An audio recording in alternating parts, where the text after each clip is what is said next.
আমি আছি এখন ইলিশা, পূর্ব ইলিশা ৬ নং ওয়ার্ড। আর এখানে অনেক বাসাবাড়ি খুবই পানিতে আটকে গেছে। বৃষ্টির পানি আজকে 5 দিন ধরে। এই পানিগুলা নামার মতো কোনো পরিস্থিতি নাই। এই পানিগুলা মনে করেন যে যার যার এলাকা তার নিজেরাই এটা বাঁধ দিয়ে রাখছে। এই পানিটা কোনো মতেই কমে না। এটা হয়তো দেখা গেছে যদি আস্তে আস্তে রৌদ্র ওঠে তাইলে পানিগুলা কমবো। আর আপনাদেরকে দেখাইতেছি যে অনেকজনে বাসা বাড়ির থেকে বের হইতে পারতেছে না, সবাই বাসায় ঘরের ভিতরেই থাকে। আর পানিগুলো এত ময়লা হয়ে গেছে, এগুলাতে মনে করেন যে সবাই হাত পা খুবই নষ্ট হয়ে যাইতে আছে। আর সবাই ঘরেই খায়, ঘরেই থাকে।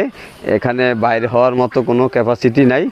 আর যদি এখানের যদি সরকার তো এখন কোনো দল নাই, যদি কেউ যদি হয়তো কোনো সরকার বা ইউনিয়ন কেউ যদি পারে এটা হয়তো যদি চোখে যদি তাদের দেখে, যদি ভালো লাগে, তাইলে তারা একটা দৃষ্টি আকর্ষণ করে যে মানুষ কিভাবে যে বসবাস করতে পারবে, থাকতে পারবে, এটা নিয়ে যে একটা কিছু করে, এটা আমার সরকারের কাছ থেকে আবেদন।